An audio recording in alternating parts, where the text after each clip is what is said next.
Well, God, our Heavenly Father, thank you so much for this morning and for this time that you have gifted us so that we can come together in fellowship and study of your word.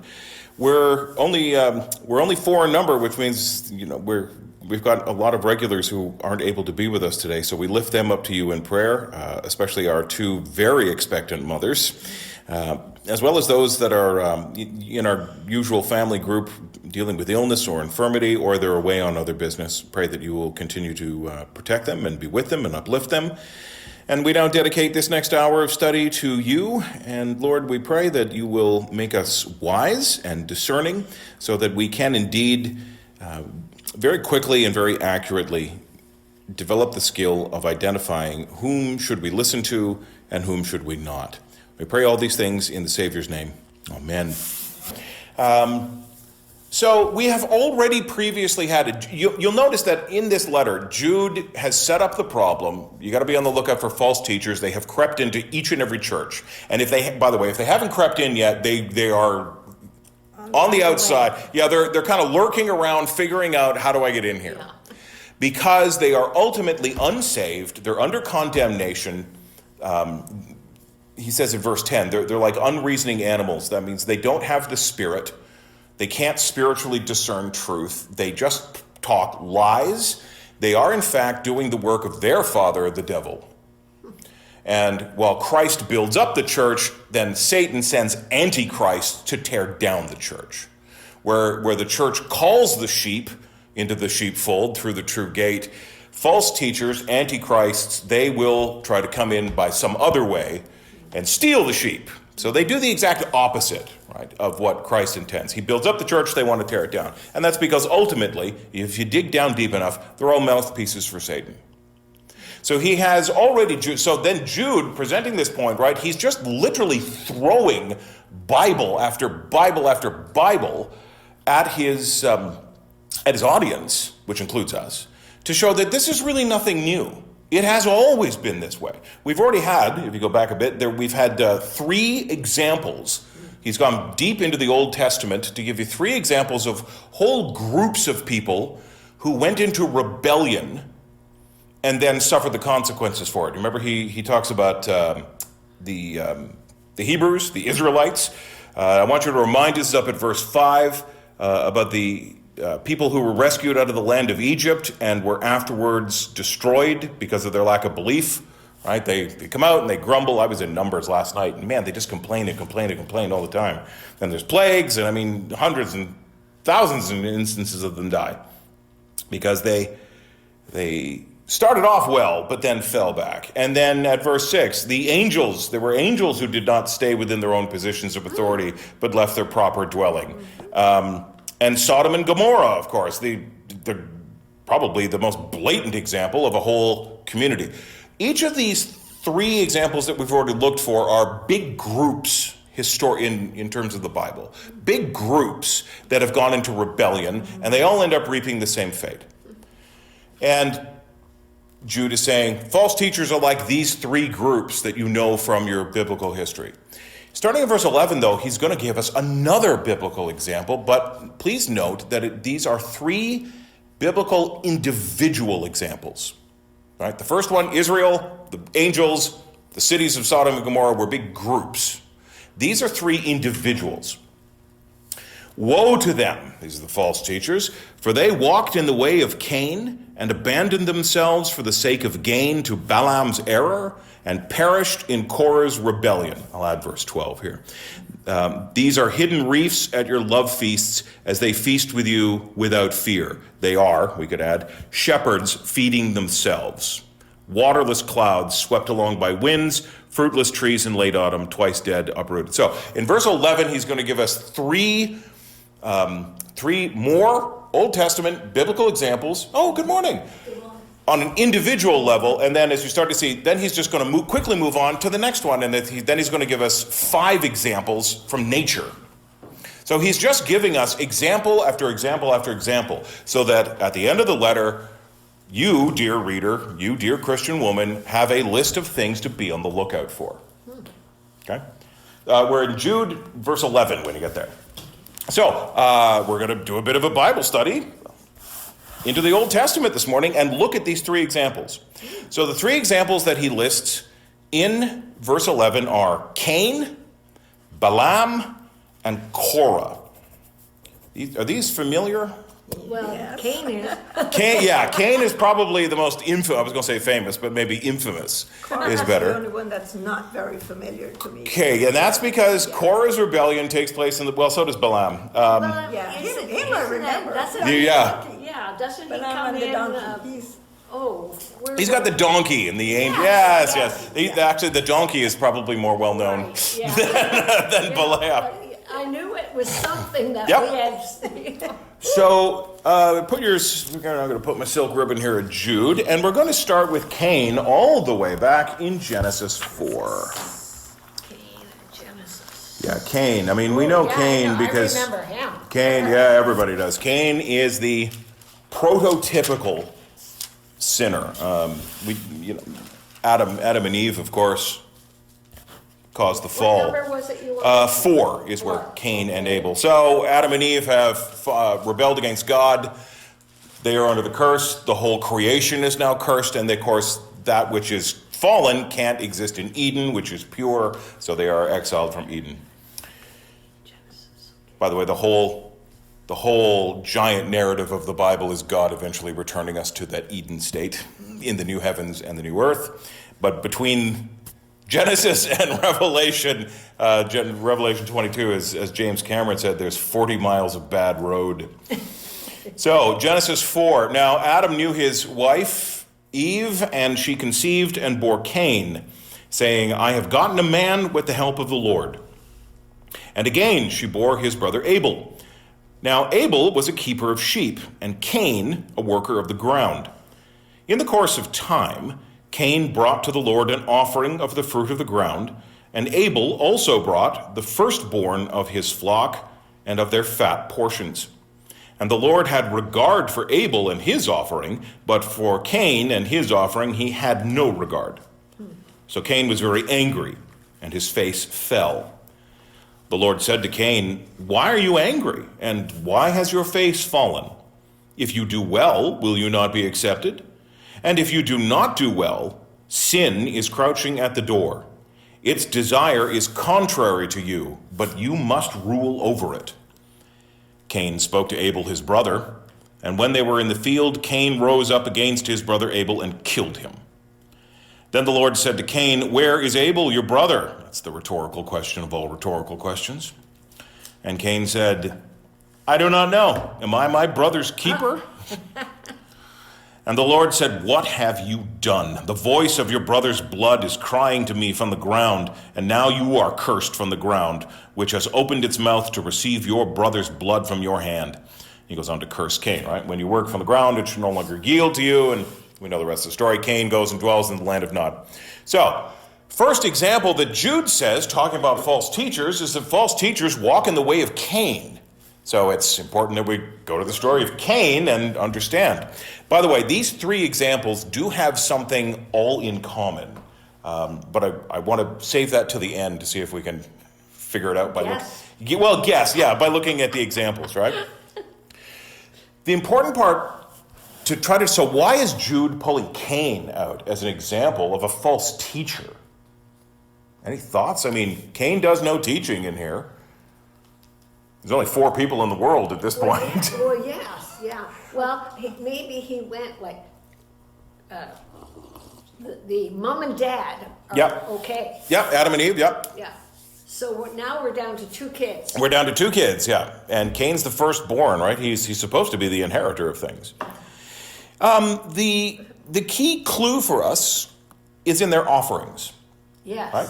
So Cain has cash crops, we could say, whatever he's growing there. And Abel clearly brings up livestock. He brings up sheep. And in the fullness of time, so after some period, they're probably both grown men at this point, it comes time for them to come before the Lord, and they're going to present a sacrifice. We don't have a lot of details here, so we do have to be careful about pulling stuff out from silence. But what we do know is that they each bring a sacrifice in accordance with what they do for a living. And one of those sacrifices God is pleased with, and the other he is not. Which also means, by extension, one of those sacrifice bringers God is pleased with. He's pleased with Abel and Abel's sacrifice. He's not pleased with Cain's sacrifice, and therefore he's not pleased with Cain. So, I got here in my notes. It helps us maybe to get an understanding of why Jude is going to this as an example by comparing those two offerings. My first thought Yeah, go ahead. Yeah, thoughts. is Cain's attitude towards God. Good. Yes. You're right. He's not sincere, and he's rebellious. Yep. I think he's going through motions. As one commentarian said, this seems to be a hasty offering. Right? Okay, I'll give God whatever. Right. His motive is, okay, I'll give God whatever. I give you something, so here's something. Now again, we don't have that in the text, but we're kind of gaining that by the description of Abel's offering. Right, yeah. Look at Abel's offering. Abel brought the firstborn of his flock and of their fat portions. This means that Abel has gone through the whole flock, and he's picked the best, choicest, healthiest, fattest, purest lamb, and then he's brought that. It doesn't say specifically here that Abel, walked to his orchards or brought the best of his, because sometimes, we do have grain offerings in the Levitical law. People do bring grain, they bring oil, they bring more than meat. So the fact that Abel seems to have taken a lot of thought and intention towards bringing the best before the Lord may be a bit of a clue that Abel didn't do that. Abel just grabbed some, here, this is good enough for him. Yeah. And then, as you say, right. those will eventually, that is my third point here is, so I had, maybe we think about a hasty offering versus a carefully chosen offering. Well, I've got a... Yeah, you got a footnote there from somebody smarter than me? No. Oh, probably. No, but right down at the last bit after Abel and his offering, but Cain and his offering, he did not look with favor. Yeah, he didn't like it. He didn't accept it. No. He didn't accept it. So he says, what have I got here? Yeah, his There's- motives were wrong. It's just, Yeah. it's like us here. Yep. Okay, so it's offering time. Here you go, without even feeling that Yeah. that Yeah. reason. Then. Yep. So I think For giving to the Lord. I had a professor who introduced me to a great term that I have used for 25 years: slapdash. That was Peter Wilde. He was my professor of acting, and he said, I can't even remember what it was something about theater, something about actors who just get up and do a slapdash job. Right? You literally slap it together, good enough, and you move on. Interesting. I was like, slapdash, that's amazing. Years later, my wife, who's in public relations and communications, not where she is now, but she was at a place, and their acronym, she ended up leaving this place. Hang on, I got to write it down. Was GEPO. GEPO. GEPO. Good enough, push on. Oh. It meant we don't have the time, or we're not really just get this done to whatever common denominator. You don't need to belabor it. You don't need to polish it up. We're not looking for perfection. Oh, wow. It's not in the budget, right? Or we've got too much going on to really camp on this one particular thing. So good enough. It hits some kind of minimal bar. Slapdash, right? So is that what Cain is doing as opposed to a carefully chosen? Maybe, and I think that we might be on some decent ground by looking at the description of Abel's sacrifice. Well, it says here that he did. Yeah, he didn't like it. God with favor. Yeah. So you could flash forward generations to Malachi. Pastors don't like going into Malachi because he's talking about giving, but he's talking about giving because there's this attitude in Israel where people are like, good enough, right? God says, bring me the choicest of your flock, and they're not doing that. They're bringing, this lamb's got a bum leg, but good enough for God. And he tells Malachi, tell the people that is actually not good enough. I would actually prefer that you didn't bother. If this is all you're going to bring me, don't bother coming. It has huge implications, not for giving, but for attitude and worship. Look, I used to do the same thing. Years and years and years ago, we would be getting ready for church on a Sunday morning, and we'd be literally out the door, get coat on little Anarchy, and we're headed to the driveway, and I'd be like, who's got offering? Because we hadn't put something aside. I mean, we were literally, okay, so then Holly, goes into her purse, and, we shake out whatever bills and change we have, and, you kind of throw that in the plate. I very quickly, I guess, was made to realize, I don't think I figured it out myself. I think the Spirit kind of convicted me a bit, and it was like, is this really how you should approach giving, Braden? Last minute? Slapdash? Okay, yeah, here's all I got, God. There we go. Sacrificial giving, like the widow. Yeah, sorry, as opposed to my grandparents, who would get their box of envelopes. Oh, my mom and dad. And would put their money in each envelope, like for a month at least. That's exactly what my father did. Right? Planned. Yeah. Or as, we got our pension check, or we got whatever revenue they got in, and they were like, okay, first things first. Let's make sure that our offering. So, their whole approach to giving was radical. And I do have to say, maybe it was the blessings of God. Our lives did kind of turn around again once we got more intentional about our giving. Now, this is not amount, but this is, and I keep this up to my day. So when I get my paychecks and put them in the bank, I deposit it, and the first thing I do, I go cash back, and I take out my offerings. The rest is for our bills and groceries and gas and entertainment. But the very first thing I do is so that I'm not scraping the bottom of the barrel, or that I'm not heading out the door going, oh, yeah, God. Right? Sorry, I've totally forgot about you. Yeah. So I think that there is some validity in saying that Abel thought about the offering, like put a lot of thought into it, and Cain did not. But then I think we could drill even a little deeper. If that is in fact, what does that say about their hearts? Why does Abel think that bringing his sacrifice to God is worth going through the whole flock? Does it not show his love? No, it doesn't. Well, not Cain's. If Cain is just bringing you any old thing. He was angry. Yeah, this is something else. Afterwards, Cain gets quite jealous. Yeah, just remember, say this before I forget. Yeah, please, yeah.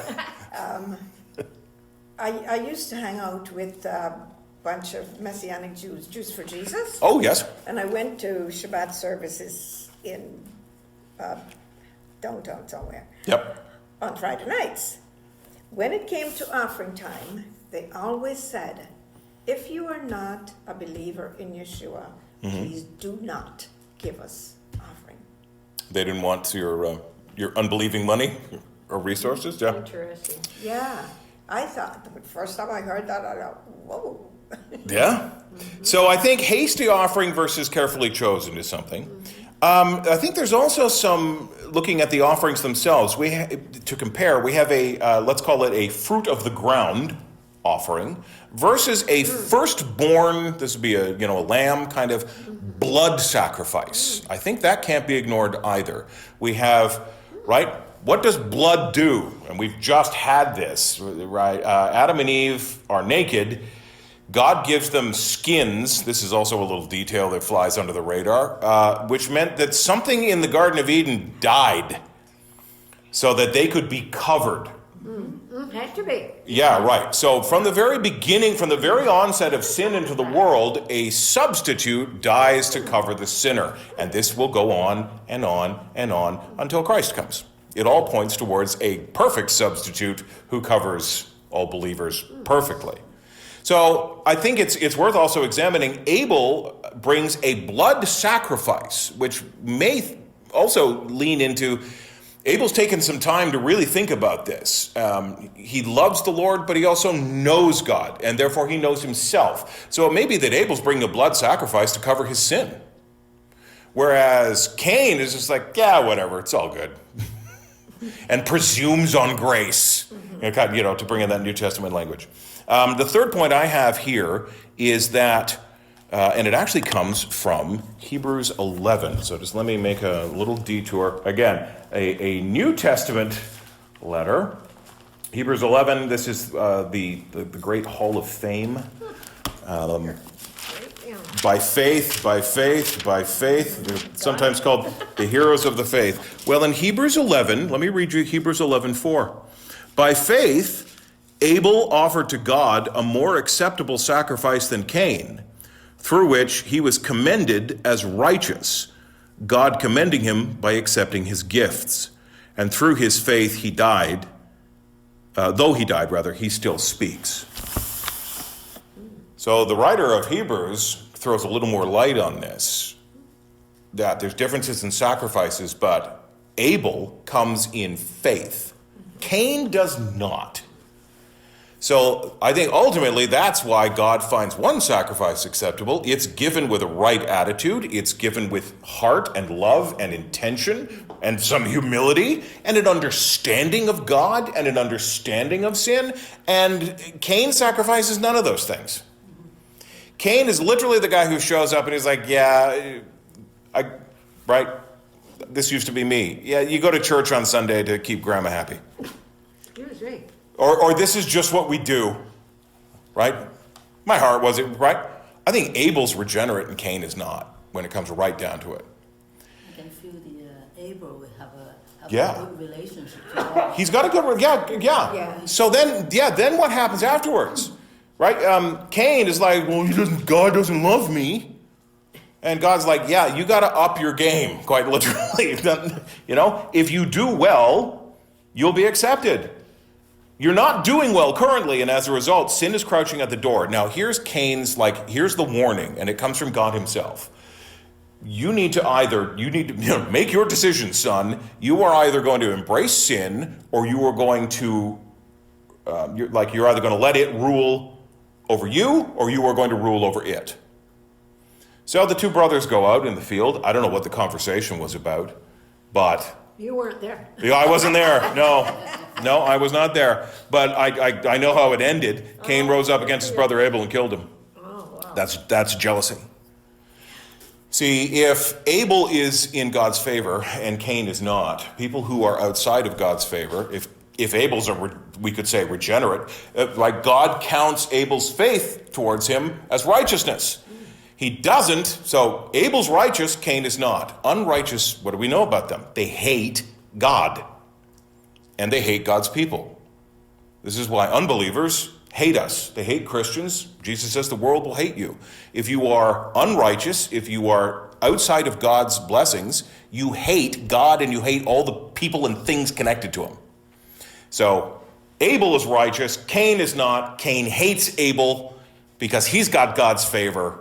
And rather than say, repent and go, Abel, teach me how to be righteous.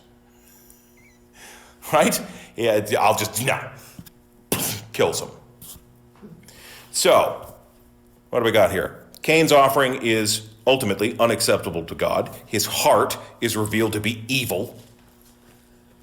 And I have circled here the lesson of Cain with regards to the false teachers in Jude is that like Cain, false teachers have a jealous hatred for the genuinely godly. That's why they're antichrists. That's why they will want to tear down your church if they can. But if your church is strong enough, they won't bother you. Right? They'll come in, they may try some shenanigans, they'll realize this isn't going to work. Pirates, remember I told you weeks ago, pirates only attack weak targets. A strongly armed Spanish galleon gets a pass because they're cowards. So the lesson from Cain is that false teachers have a jealous hatred for the genuinely godly. I gotta keep moving because I want to get all three of them in.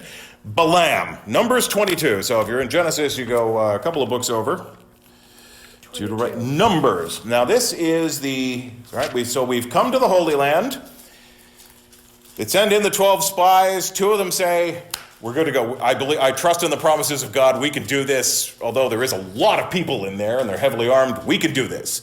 And the other 10 say, no, we can't. And as a result of their unbelief, that generation is cursed to just wander around in the wilderness until everybody's dead except Caleb and Joshua. And that's the book of Numbers. Numbers is actually the wanderings in the wilderness. And what? So Balaam actually shows up in chapter, he's there for a couple of chapters, but he shows up in chapter 22. So as they're wandering around the promised land but never actually going into it until this generation dies out, of course, a lot of the problems they run into is that they're cutting through a lot of people's backyards. Right? Because they're surrounded by the Philistines and the Jebusites and the Midianites and the Canaanites, right? So they're just wandering around. They're cutting through people's property. And in 22, the people of Israel are camping on the plains of Moab beyond the Jordan at Jericho. And Balak, the son of Zippor, they're kind of in his kingdom, in his territory. He's a king. There's actually 5 kings. And he looks out and he sees them all camped out. I got all these squatters on my land. And there's a lot of them. And they've built up a bit of a reputation right now. Their God travels with them. This is right. And it makes it really difficult to deal with these people. So Balak decides that military intervention is pointless. So he hires a guy named Balaam to curse them. And I think that Balak's thinking is this: okay, if we get rid of or undermine their supernatural protection, then we can go in and with chariots and swords and get rid of them. But as long as they're blessed by their God, there's no point. So he hires this guy, literally hires this guy named Balaam. Balaam is a prophet for hire. You see him first at 22:5. So Balak sent messengers to Balaam, the son of Beor, at Pethor, which is near the river in the land of the people of Ammon, to call him, saying, "Behold, a people has come out of Egypt. They cover the face of the earth, and they are dwelling opposite me. They're on my land, and I don't like it. Come now, curse this people for me, since they are too mighty for me. Perhaps I shall be able to defeat them and drive them from the land," once they're cursed, "for I know that he whom you bless is blessed, and he whom you curse is cursed." So, this guy's a prophet for hire. You got enough money, he'll come and bless anything. You got enough money, he'll come and curse anything. He's a freewheeling, this is not me, this is actually John MacArthur, called him a ministry mercenary. You put money in his pocket, you got it. He's a ministry mercenary. So as the story goes on, you remember, Balaam tries to curse Israel. His curses are from 23 to 24. But every time he tries to curse Israel, he opens his mouth to pronounce curses on them and instead speaks blessings. Because in 22 and in the earlier chapters, he's had an encounter with God. God, it's so funny. I was reading at 22. He's getting ready to work his dark magic, and literally God shows up and he's like, "Hey, what are you doing?" And Balaam actually talks to God. Later on, he talks to the angel of the Lord, which would be a pre-incarnate Christ. Balaam, he's got no idea who he's dealing with, right? He just thinks, oh, the Israelite God is the same as, Dagon or, Baal or any of the other gods that I have dealt with. He's got no clue. So every time he tries to pronounce a curse on them, the one true living God says, "No, you don't." And he speaks blessing. And he does this multiple times until he just finally gives up and goes away. Can't do it. So he does get a little mention a little while later on. Wait. I want to. So if you're in Numbers, so at the end of chapter 24, Balaam rose and went back to his place, and Balak also went his way. They just give up. These people can't be cursed. Their God is too powerful. We don't know what's going on here, but we can't curse them. So then just make a note that in 25, very quickly, the people, a bunch of Moabite women come into the camp, and the Israelite men start carrying on illicitly with them. This is where we even get this story about one guy who parades a Midianite woman right through the camp. And Phinehas, the son of Eleazar, the son of Aaron, so Aaron's grandson, Phinehas, comes and he stabs them both in mid-act. him through the back, right at her in the gut with the spear. And God blesses Phinehas. He's like, thank you, Phinehas. This was such a desecration that Phinehas gets blessed. There's a plague going on as well. The reason I bring this up is because Balaam gets another mention in chapter 31.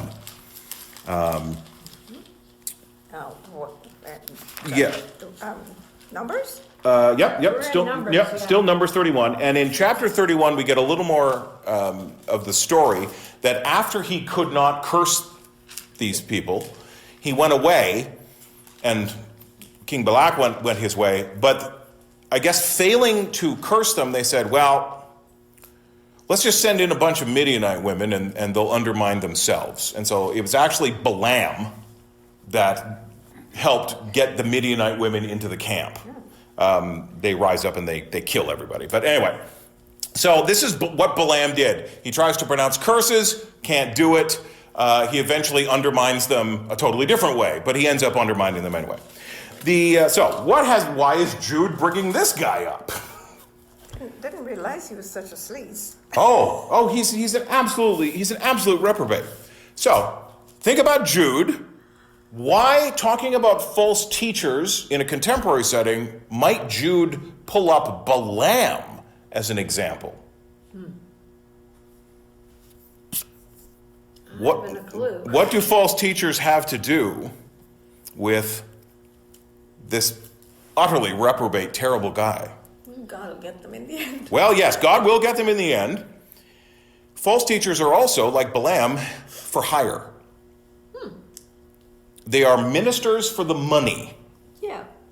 Right? I got a couple of corollary passages. I circled. I said they are prophets for hire. False teachers are in it for the money. Let me go to 2 Peter, which is close to Jude and shares a lot of the same themes, and is relatively close. 2 Peter 2:3. So, let me just start at 2 Peter 2:1, because Peter's talking about, but false prophets also arose from among the people, just as there will be false teachers among you, who will secretly bring in destructive heresies, even denying the master who bought them, bringing upon themselves swift destruction. Here's verse 2. I want to get to 3. Is it 1 Peter? 2 Peter. And many will follow their sensuality, and because of them the way of truth will be blasphemed. Verse 3. And in their greed they will exploit you with false words. Their condemnation from long ago is not idle, and their destruction is not asleep. And then also, same chapter, a couple verses later, at 14 to 16, they have eyes full of adultery, insatiable for sin. They entice unsteady souls. They have hearts trained in greed. Again, accursed children, forsaking the right way, they have gone astray. They have followed the way of Balaam, the son of Beor, who loved gain from wrongdoing. They're in it for the money, just as Balaam was. Balaam, I'll do whatever you want, religiously. Just put coin in the hat, right? There's another, 1 Timothy 6:10. If you just make a note, I'll just read it for you here. Of course, this is Paul writing to Timothy. Timothy's in pastoral ministry now, kind of been thrown into it. And actually, fully half of 1 Timothy 6 is Paul, just to give another voice, warning Timothy, be on the lookout for false teachers. And at 6:10, well, actually, you know what? I'll start at 6:8, where Paul tells Timothy, if we have food and clothing, with these we will be content. If my basic needs are met, I'm good.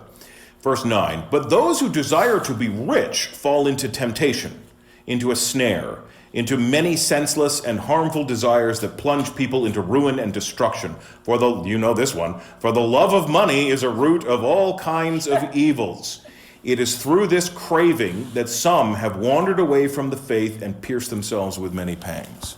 False teachers are in it for the money. First century, 21st century.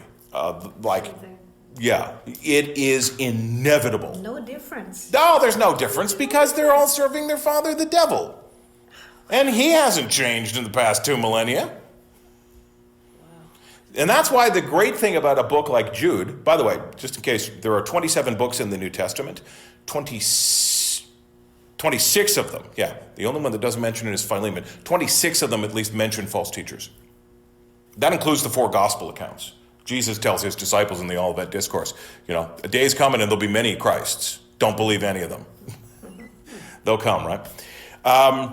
So we've looked at Cain, and I think that Jude points to Cain because, like Cain, false teachers have a jealous hatred for anything and all things, including the people, that are genuinely godly.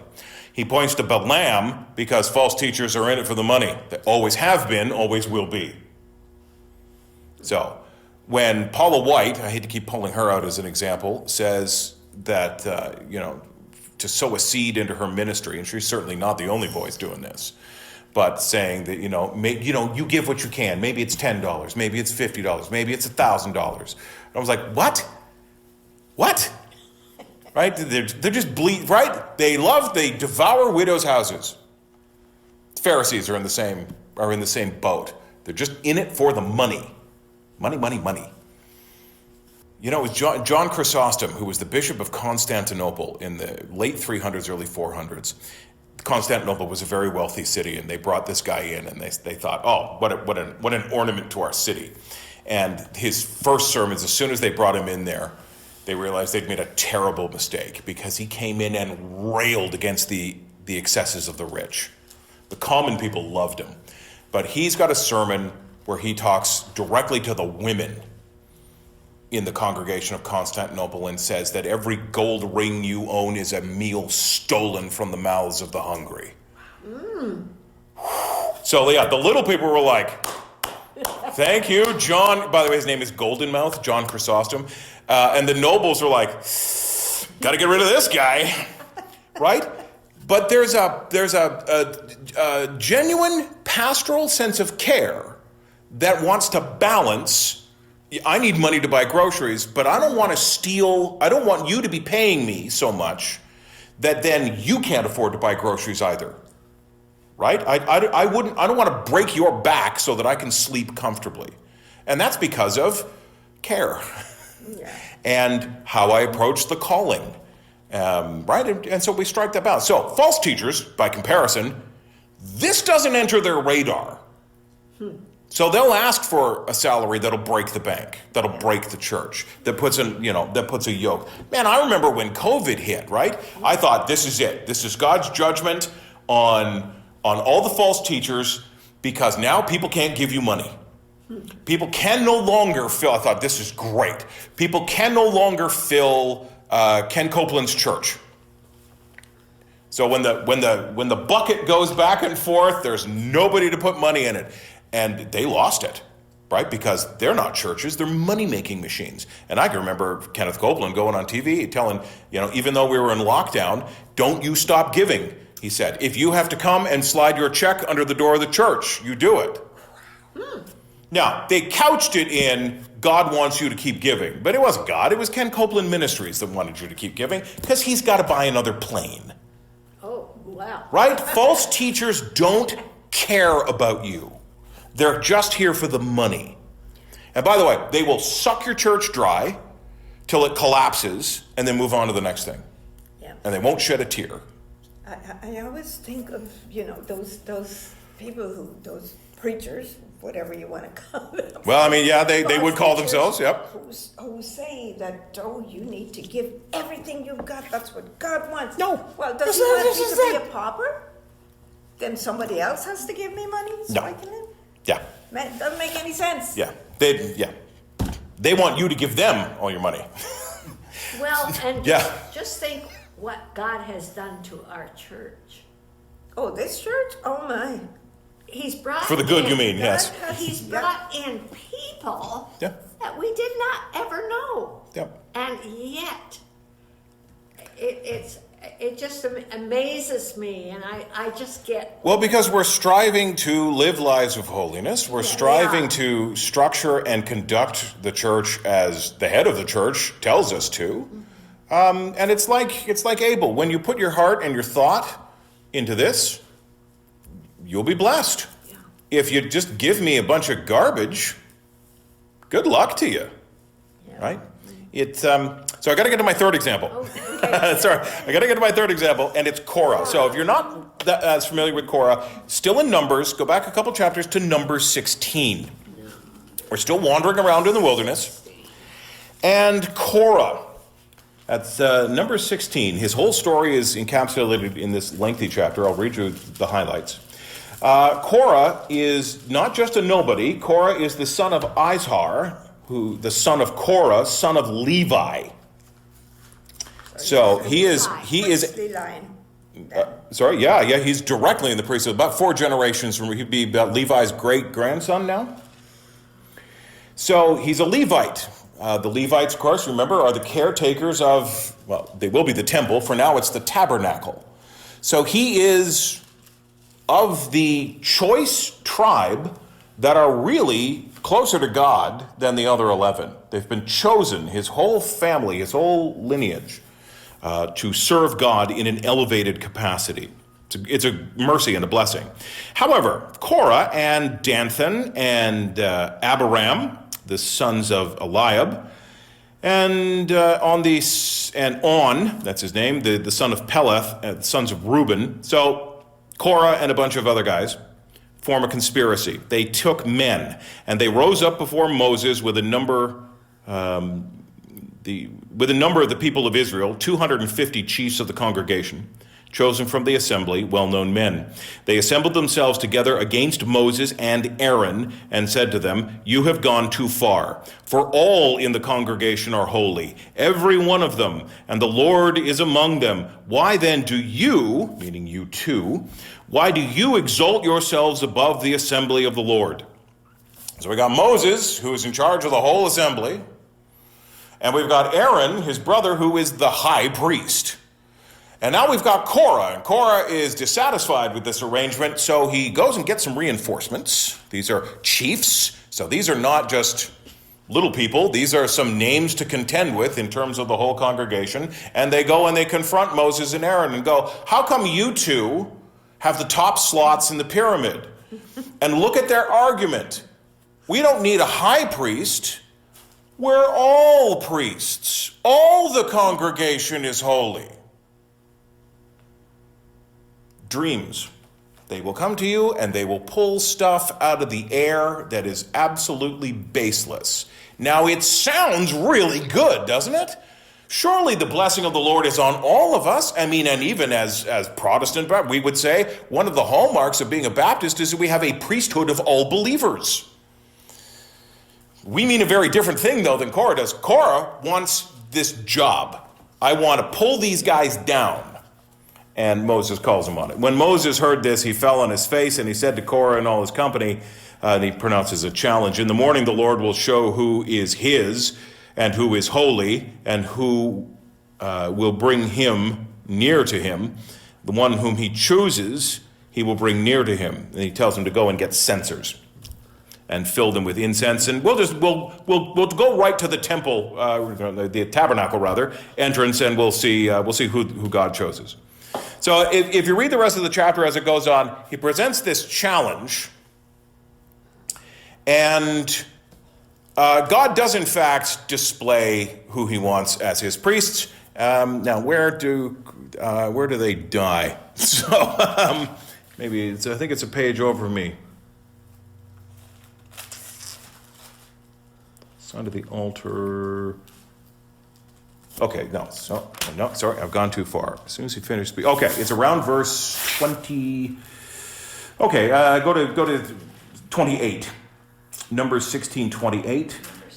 Yeah, so they have this big challenge. It's Moses and Aaron versus Korah and his 250 immediate followers.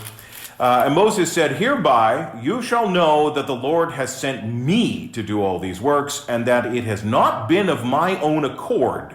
If these men die, as all men die, or if they are visited by the fate of all mankind, then the Lord has not sent me. But if the Lord creates something new, and the ground opens its mouth and swallows them up with all that belongs to them, and they go down alive into Sheol, which is the realm of the dead, then you shall know that these men have despised the Lord." So this is the judgment. God, Moses says, if I'm supposed to lead them,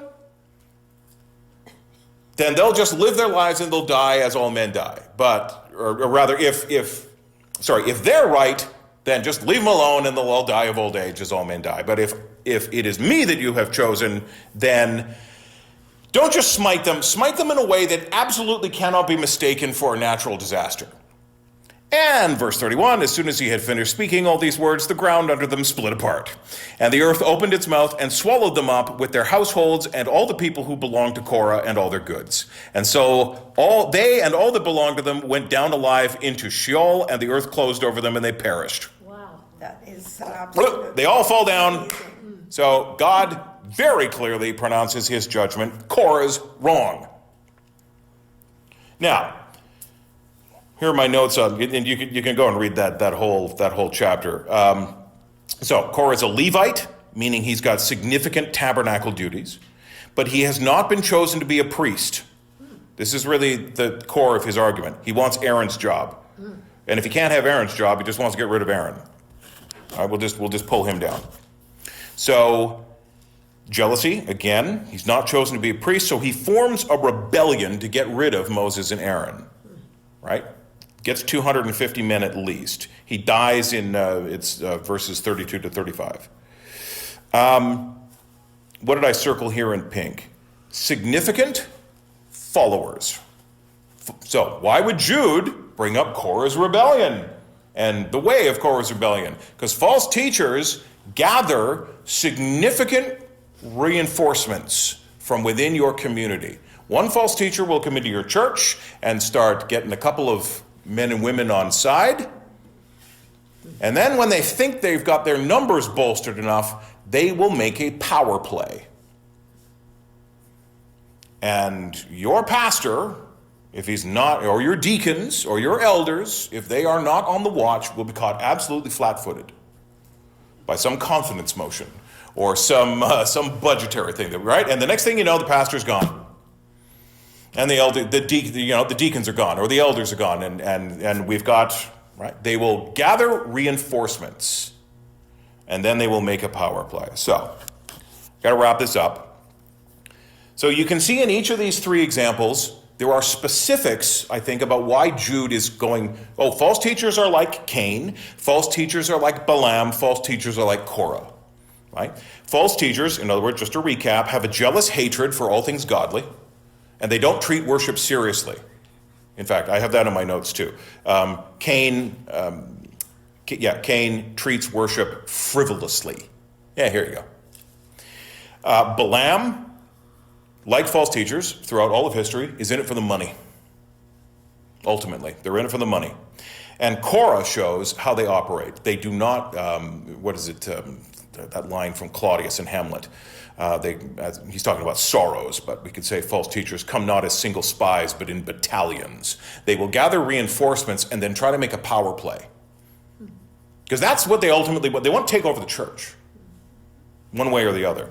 So each specifically has something to tell us about false teachers. Be on the lookout. Be on the lookout for the guy who's just in it for the money, who's always saying, well, look, in the budget this year, I need, First thing first has to be this pay increase for me, or this benefits package for me, or whatever. Or a call on, always beware of anybody who calls you to give in a way that breaks your personal bank. This week after week, I'm sure you're sick of hearing it, but I keep repeating it to fly in the face of the worldly narrative. It's the heart behind your giving more than the giving. I actually don't care, I really don't, how much you may contribute to this church.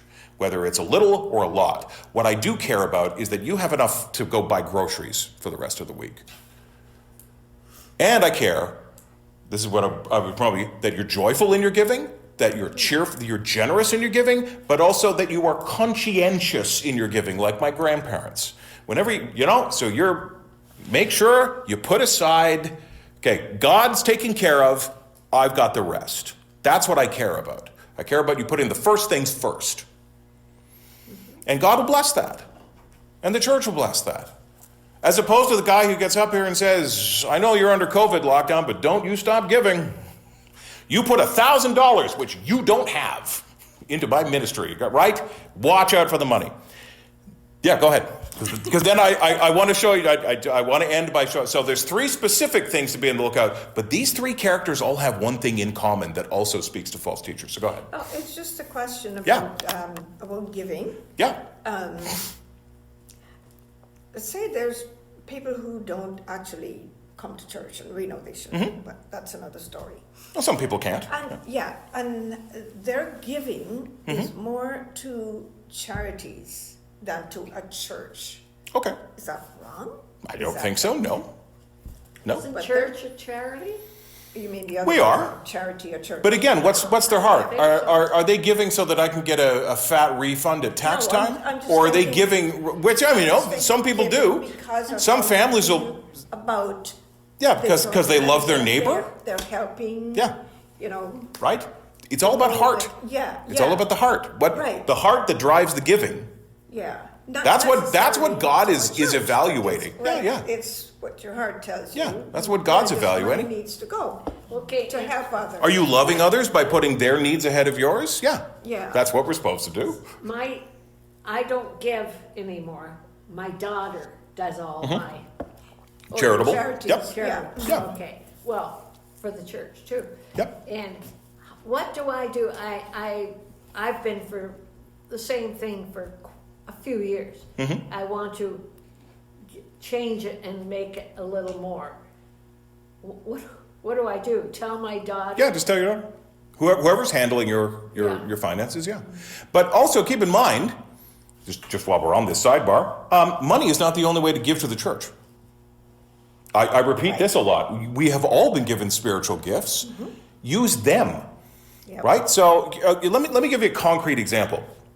Our yard care used to cost us $6,000-7,000, like a lot. It cost us a lot. And then a bunch of men in the church got together and said, well, we can just rake the leaves ourselves and we can take care of the lawn. This started with Paul, right? So guys from the church volunteered to take care of the yard. So we didn't have to shell out money to hire that. So they gave the equivalent of thousands of dollars in sweat equity. Yes. Yeah. Right? They gave to the church. They gave us a lot of breathing room, right? So suddenly we had a bunch of money that we could reallocate to other things that we wanted to do. So you can't tell me, now they didn't give money, but they gave of their time and their talents. And that is just as valuable and important to the church, right? We've all been given gifts, so use your gifts, right? What do all these three examples have in common with regards to Jude? It took me a while to figure this out myself. They don't know how to give. Well, they don't know how to give. That's true. They take. They are all takers. That's not what I had in mind. All right. Instead of giving, Yeah. they're taking. They feed themselves. And their disrespect for God. They have that's all. Yeah, the disrespect for God. They're not here for any of the right reasons.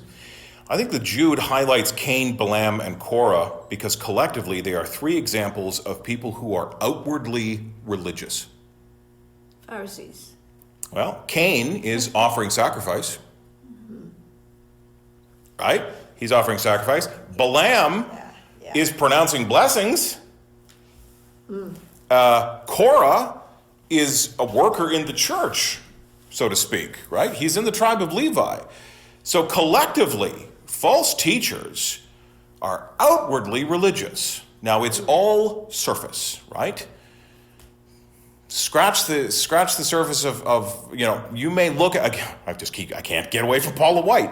You look at somebody like Paula White. Okay, she is the president's faith advisor. I mean, right? She's in the Oval Office leading prayer meetings. She meets with people who come to, she's right at the top level of government representing God. Surely, if you just looked at her, if you didn't know her, you'd go, wow, look at how religious she is. She's an unregenerate mouthpiece for the devil.